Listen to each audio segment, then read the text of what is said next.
ओम नमः शिवाय। भागवत जो है प्रचलन में कैसे आई? जब सुखदेव महाराज ने परीक्षित जी को साप्ताहिक ज्ञान दिया, सप्ताह यज्ञ किया, तो उन्होंने देखा कि जो राजा परीक्षित है वो 5वां 6ठा दिन होने को आ गया, पर अभी भी उसको मृत्यु का बहुत भय है।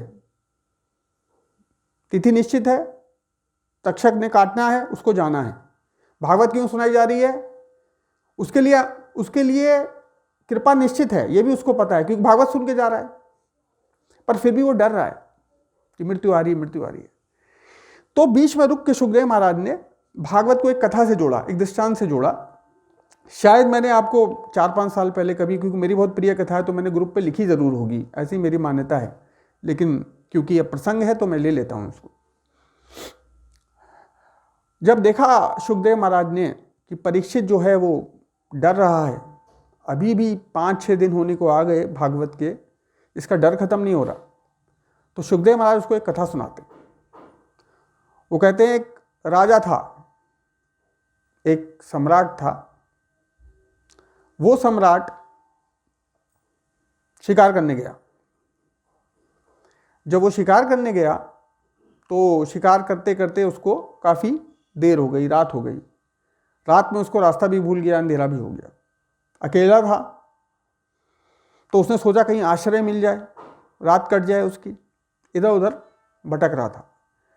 दूर उसको एक जगह प्रकाश दिखा। उसको लगा कोई कुटिया उटिया है, यहाँ चले जाते हैं, थोड़ा आराम आराम कर लेंगे।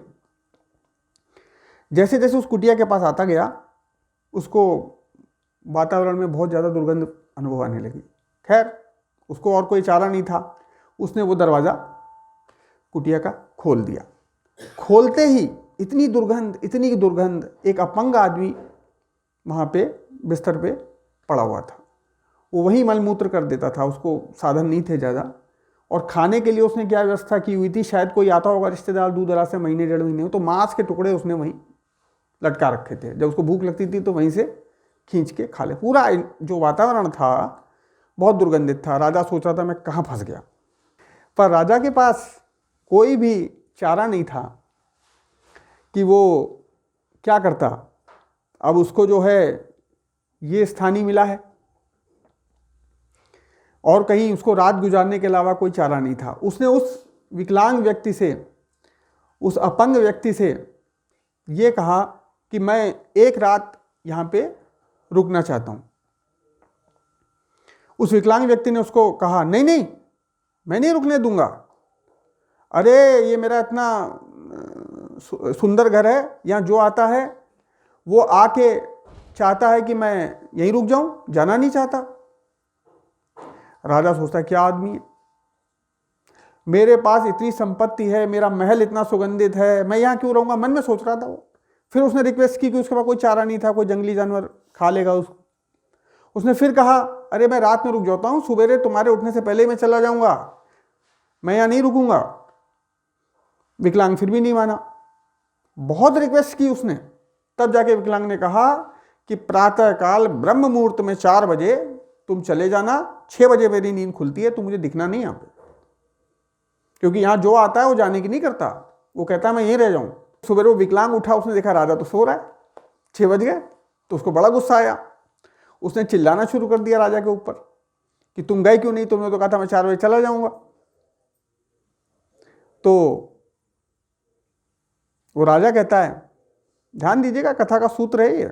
राजा कहता है कि एक दिन और रह सकता हूं, कृपया करके मुझे एक दिन और रहने दें। विकलांग कहता नहीं नहीं, मैं तो पहले कहा था कि यहाँ जो आता है वो जाना नहीं चाहता। राजा के अंग प्रत्यंग में वो दुर्गंध इतनी बस गई थी, इतनी रच गई थी कि राजा वहां से जाना नहीं चाह रहा था। अब प्रश्न आया परीक्षित का, महाराज क्या कथा सुनाई आपने, वो राजा कितना बड़ा बेवकूफ है।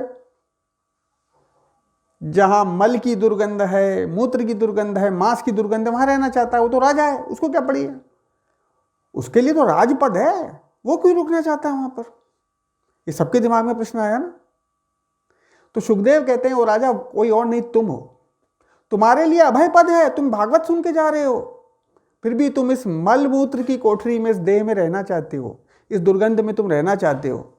अरे देखो, तुमको भागवत सुनाई जा रही है अंतिम समय में, तुम्हारा नाम आने वाली पीढ़ियां जब जब भागवत पढ़ेंगी लेंगी, और तुमको ये पता है कि भागवत जो है वो कृष्ण के चरण हैं, कृष्ण के पद हैं, तुमको कृष्ण पद मिल रहा है, फिर भी तुम्हारा जो है मोह भंग नहीं हो रहा, तुम इस मल मूत्र दुर्गंध में अब भी रहना चाह रहे हो। तो अपने आप को विचार करो, वो राजा कोई और नहीं तुम हो। ओम नमः शिवाय।